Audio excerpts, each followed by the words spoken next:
أهلا بيكم في نودي وأسماء. وأنا أسماء دخلنا بقى في الأجواء الصيفية والأجازات. وفي الحقيقة أنا اوريدي أو بالفعل عندنا في القناة قايمة بنقدم فيها وصفات سهلة وبسيطة.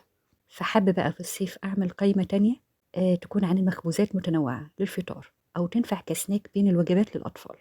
وصفتنا النهاردة بقى هتكون أول وصفة في القايمة دي. هنعمل باتيه بطريقة سهلة ومختصرة عن طريقة الباتيه اللي هي المعروفة والمعتادة، وهنقول عليه بقى الباتيه السريع.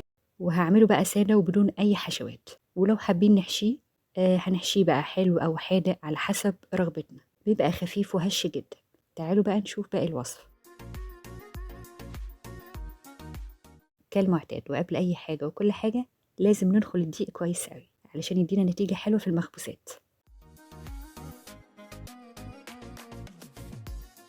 تاني حاجة بقى مقاديرنا. هيكون معانا من 500 ل 600 جرام من الدقيق، كوب من اللبن الدافي سعته 250 مللي، كوب صغير من المية سعته 100 مللي، وزيه من الزيت يعني 100 مللي من الزيت. معانا بيضة هناخد البياض بتاعها والصفار للتغطية في الآخر، معلقة كبيرة من السكر، نص معلقة صغيرة من الملح، وباكت من الخميرة. هنبتدي بقى نضيف كل المكونات على بعضها، اللبن والمية وتكون دافية والسكر والخميرة، وندوبهم مع بعض.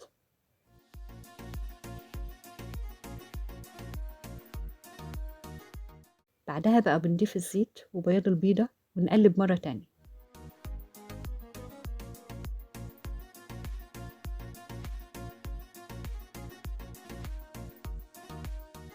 هنضيف الدقيق على المكونات السايلة وعليه الملح. نبتدي بقى مرحلة العجن. هنجمع الدقيق مع المكونات السايلة وبعدها برش رشة من الدقيق على قد احتياج العجينة لو كانت محتاجة دقيق أصلا. وبعدها بقى بنبتدي نعجن كويس لحد ما العجينة تنعم معانا وعايزينها تكون طرية.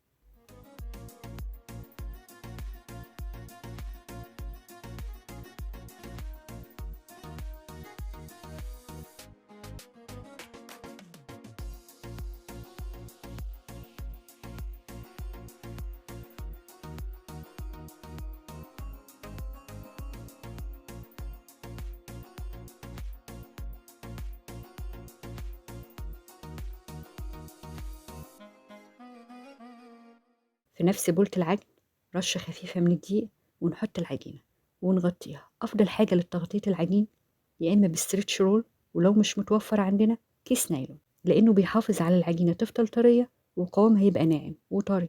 ونسيبها بقى تخمر لحد ما حجمها يتضاعف. ده شكلها بعد ما اختمرت كويس. بنخرج كمية الهواء وبنقسمها ل8 أجزاء متساوية أو 10 أجزاء على حسب كمية العجين اللي معانا.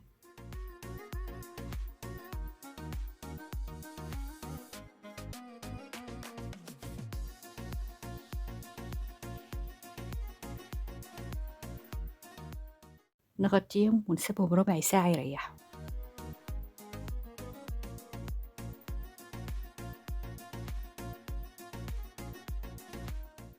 بعدها بنفرد الكور بشكل دائري أو مستطيل اللي يريحنا في الفرد، مع رشة خفيفة جدا من الدقيق.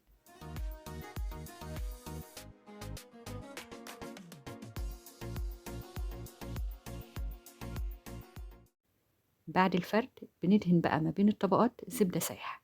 هيبقى معانا 70 جرام من الزبدة، وهنقسم كمية الكور لجزئين، كل 5 مع بعض أو كل 4 على حسب الكمية اللي معانا.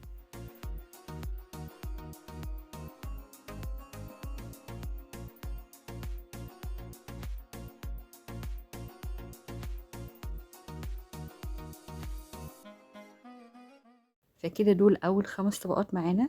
مش هندهن الطبقة الأخيرة من فوق، هنسيبها زي ما هي وهنغطيهم وهنحطهم بقى في التلاجة لحد ما أخلص ال5 طبقات التانية زيهم بالظبط بنفس الكيفية.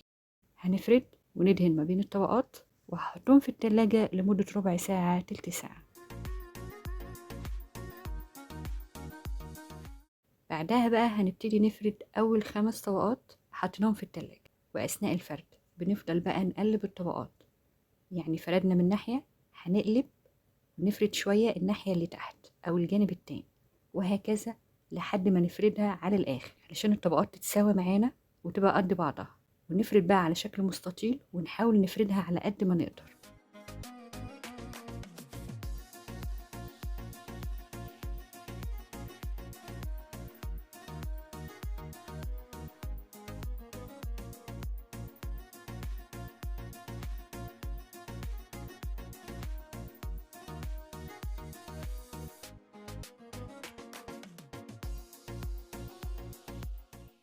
بعد ما فردناها كويس هنستخدم مسطرة علشان تطلع معانا وحدات الباتيه كلها بحجم واحد ويبقى شكلها ظريف كده.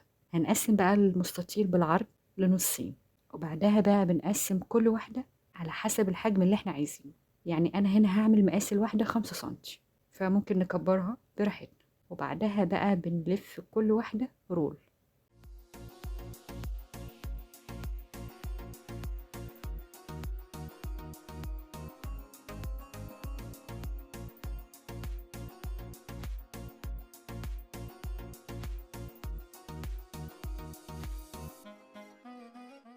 ده الطبق التاني أو مجموعة الطبقات التانية، هنخرجها وهنفردها برضو بنفس الكيفية.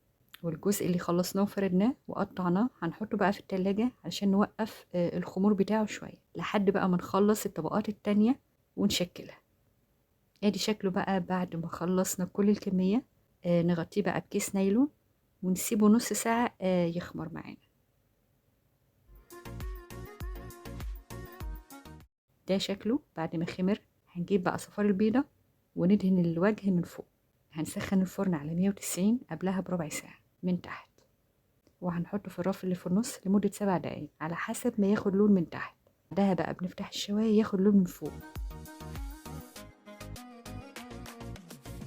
بعد ما يخرج من الفرن بنغطيه بفوطة لحد ما يهدى ويبرد كده. بجد من المخبوزات اللطيفة مع كوباية شاي في الفطار. وانا عملته سادة علشان ناكله بأي حاجة احنا عايزينها، ممكن مربى، ممكن جبنة، ممكن سادة مع الشاي من غير اي حاجة كده. وصلنا لاخر الوصفة. استنونا في وصفات جاية كتير ان شاء الله مع نودي واسماء، وبالهنا على قلوبكم.